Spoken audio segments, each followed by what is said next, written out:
السلام علیکم ناظرین، میں ہوں آپ کی ہوسٹ ملائکہ راجپوت اور آپ دیکھ رہے ہیں نیکسٹ میڈیا انٹرٹینمنٹ۔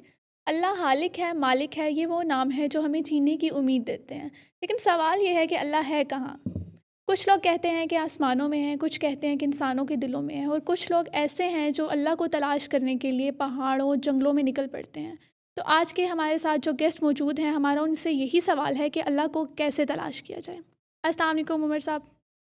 السلام علیکم ملائکہ، کیسی ہیں آپ؟ ٹھیک ہیں؟ وعلیکم السلام۔ تھینک یو ویری مچ، آپ نے مجھے بلایا اس سوال پر جو کہ ہر انسان میں تب سے ہے جب سے وہ اس دنیا میں آیا ہے۔ مجھ سے یہ سوال اکثر ہوتا ہے کہ اللہ کہاں ہے، کیونکہ ظلم اور زیادتی کی انتہا ہو رہی ہے آج کل۔ اگر دنیا میں دیکھیں، خبروں میں دیکھیں تو لوگ کیوس میں ہیں، لوگ تکلیف میں ہیں، لوگ پریشانی میں ہیں۔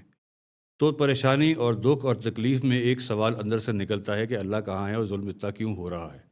اگر ہے تو اللہ تعالیٰ نے ایسا ہونے کیوں دیا؟ اور یہ کنفیوژن صرف لوگوں کے دل میں نہیں ہے، سوشل میڈیا پر ہے، نیوز پر ہے، ہر طرف شور ہے۔ تو اس شور کے درمیان انسان اللہ کو کیسے ڈھونڈے؟ یہی سوال جو گردش کر رہا ہے جب سے انسان دنیا میں آیا ہے۔ ایکچولی ہوتا یہ ہے کہ کبھی ہم اپنے دماغ سے اللہ کو تلاش کرتے ہیں، کبھی ہم اپنے دل سے اللہ کو تلاش کرتے ہیں۔ دماغ سے مطلب یہ ہے کہ ہم سائنس میں گھس جاتے ہیں، علم لیتے ہیں، اسٹڈیز کرتے ہیں کہ اللہ ہمیں کہیں مل جائے۔ اور دل جو ہے وہ تو ویسے ہی شعور ہے، اللہ تعالیٰ کے ساتھ رابطہ ہے آپ کا، امید ہے۔ دونوں میں کنفیوز رہتے ہیں کہ روحانی طرف جائے یا پھر سائنسی طرف جائے۔ تو پھر اس شور میں، اس کیوس میں ہمیں اللہ نہیں ملتا۔ جیسے ایک پرندہ ہوتا ہے، پرندے کے دو پر ہوتے ہیں، اگر اس کا ایک پر زخمی ہو جائے وہ اڑ نہیں سکتا، گر جائے گا۔ ایسے ہی اگر ذہن کی سنیں یا دل کی سنیں تو ہم گر جائیں گے۔ دونوں کی سنیں گے، ان کو بیلنس کر کے چلیں گے تو ہم اڑ پائیں گے اور شاید اللہ کو تلاش کر پائیں۔ تو پھر ہماری ریزننگ یا انٹلیکٹ کا کیا رول ہے؟ دیکھیں، ذہن جو ہے آپ کا دماغ، اس میں عقل ہے۔ عقل اللہ تعالیٰ کی بہت بڑی نعمت ہے۔ وہ سوال پوچھتی ہے، وہ پروف مانگتی ہے، وہ کہتی ہے کہ مجھے کچھ دکھاؤ۔ وہ دیکھنا چاہتی ہے کہ یہ اللہ ہے یا نہیں ہے۔ چونکہ اللہ ہمیں نظر نہیں آتا تو اپنے ذہن کو، اپنے شعور کو، اپنے عقل کو پروف دینا پڑتا ہے کہ یہ دیکھو پھول، یہ دیکھو یہ ہے کھانا، اس کے ذائقے ہیں، خوشبو ہے، ہوا ہے، آپ خود ہو۔ تو یہ سب اللہ کی تخلیق ہے۔ تو یہاں سے ہمیں پتہ چلتا ہے کہ اللہ تعالیٰ ہے۔ لیکن دل ویسے ہی مان بیٹھا ہے کہ اللہ ہے۔ وہ کہتا ہے کہ امید ہے، وہ کہتا ہے کہ ایک خالق ہے، وہ کہتا ہے کہ ایک فورس ہے۔ وہ ایک امید ہوتی ہے پھر۔ وہ امید اگر آپ سے چھوٹ جاتی ہے تو اللہ تعالیٰ کے ساتھ آپ کا رابطہ مکمل ہو ہی نہیں پاتا، اگر آپ نا امید ہو جاتے ہیں تو۔ ہر چیز جو ہم محسوس کرتے ہیں، دیکھتے ہیں، ہماری جو سینسز ہیں، وہ اللہ تعالیٰ کے ہونے کا ثبوت دیتی ہیں۔ سائنس بھی اس چیز کی گواہی دیتی ہے کہ اللہ ہے۔ ہمارا ڈی این اے اور دنیا کی فزکس ہمیں اس بات کو ماننے پر مجبور کرتی ہے کہ اللہ ہے۔ اور پھر دل کا کیا رول ہے؟ دل وہ جگہ ہے جہاں رب رہتا ہے، جہاں اللہ رہتا ہے، آپ کے ایموشنز رہتے ہیں۔ اس میں سائنس کا کوئی کردار نہیں ہے۔ یہاں پر روح آپ کے رب سے ملاقات کرتی ہے اور آپ کی شکایت بھی لگاتی ہے۔ دماغ سوال کرتا ہے دل کے ساتھ کہ یہ کیسے ہوگا؟ دل کہتا ہے کہ رب ہے نا، اس کے لیے کوئی بھی چیز مشکل نہیں ہے، وہ سب کر جائے گا۔ تو پھر جب زندگی میں پرابلمس آتی ہیں، فیملی ڈیسیو ہوتی ہے، کوئی مر جاتا ہے، بزنس کولیپس ہوتے ہیں، ایگزامس فیل ہو جاتے ہیں، تو دل اور دماغ کا ریئیکشن کیسے الگ ہوتا ہے؟ ذہن جو ہے نا آپ کا، عقل، وہ ڈیٹا انالیسس کرتی ہے، وہ دیکھتی ہے کہ ثبوت کیا ہے، وہ انالائز کرتی ہے کہ کہاں غلطی ہوئی تھی، کہاں پہ بہتری ہو سکتی ہے۔ پر جب دل سے پوچھا جائے تو وہ کہتا ہے کہ امید تو ہے نا اللہ کے ساتھ، اللہ ہے، وہ سب سنبھال لے گا۔ تو یہ دونوں میں کانفلکٹ تو شروع سے چلتا ہی ہے، دل اور دماغ میں۔ تو یعنی فیتھ کا ٹیسٹ پھر یہی ہے؟ بالکل، ایمان کا اور آپ کے کردار کا یہی ٹیسٹ ہے۔ اس لیے آپ دنیا میں آئے ہیں کہ آپ بیلنس کر کے چلیں، اللہ کی نعمتوں کو بھی انجوائے کریں، اور روحانیت میں بھی آپ کا وہ مقام ہونا چاہیے اس دنیا میں کہ آپ اللہ کو تلاش کر پائیں۔ تو ذہن اور دل دونوں کا آپس میں ملاپ اور ان کی سنکرونائزیشن بہت سخت ضروری ہے۔ Can you give an example from real life for ordinary people like workers اور پیرنٹس؟ یہ بہت اچھا سوال ہے۔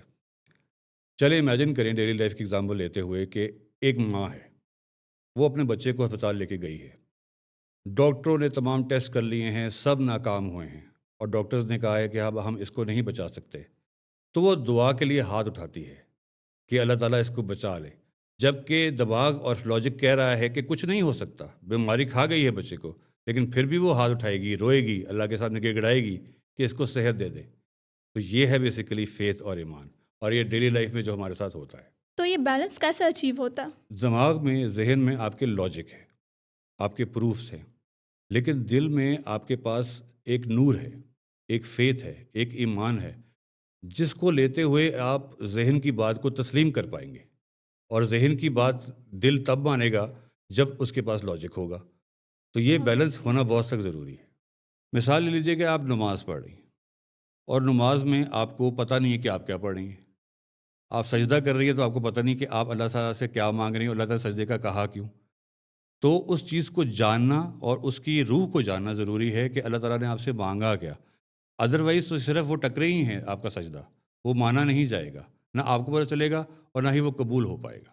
تو آپ کہتے ہیں کہ نماز صرف ریچول نہیں ہے، بلکہ وہ ایک ایسا وقت ہے جس میں ہم اپنے دل و دماغ کے ساتھ اپنے اللہ کے ساتھ کھڑے ہوتے ہیں۔ دیکھیے، نماز ایک واحد ذریعہ ہے جو کافر اور مومن میں فرق کرتا ہے۔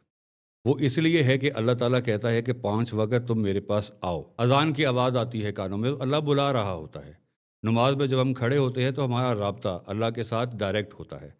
تو اس لیے کافر اور مومن میں جو فرق ہے نماز کا ہی ہے۔ اور یہی کلوزنس ہی الٹیمیٹ پرپز ہے۔ جی، یہ کلوزنس ہی پرپز ہے، بیکاز کہ تلاش تو اللہ کی ہے نا، تو اللہ کے ساتھ ہی قربت جو ہے وہ پرپز ہے ہمارا۔ اب اسی طریقے سے جب دل اور دماغ دونوں ایک ہی فریکوینسی پہ چلیں گے تو شاید ہمیں اللہ تعالیٰ مل جائے، ورنہ جس قیاس میں ہم لوگ ہیں، جس شور میں ہم لوگ ہیں، اور یہ شیطانی شور ہے، تو اس میں بہت مشکل ہے کہ اللہ تعالیٰ کی تلاش کی جائے، لیکن یہ سوال ہر ایک کے دل میں ہے۔ کیا آپ ایک فائنل ایڈوائس دیں گے لوگوں کے لیے جو کنفیوز ہیں کہ اللہ کہاں ہے؟ جی بالکل دوستو، دل سے محسوس کرو اور دماغ سے سوچو، ہر درد اور ٹرائل اللہ کی طرف سے ہے، اس میں برداشت نہ کرو بلکہ صبر کرو، اور ہر تکلیف میں اللہ کا شکر ادا کرو، بیکاز کہ اللہ کرتا اچھا ہے۔ جب وہ اچھا کرتا ہے تو آپ کے ساتھ بھی اچھا ہی کر رہا ہوگا، تو آپ فکر مند نہ ہوں، بیکاز کہ اگر آپ کی جستجو ہے تو اللہ تعالیٰ آپ کو ضرور ڈھونڈ لے گا۔ ناظرین، یہ تھا ہمارا آج کا پہلا پروگرام خدا کی تلاش کے بارے میں۔ امید ہے کہ آپ کو اس پروگرام میں سے کچھ کلیئرٹی ملی ہوگی۔ ہم اس سلسلے کو جاری رکھیں گے۔ ہمیں اگلے پروگرام تک اجازت دیجیے۔ اللہ حافظ۔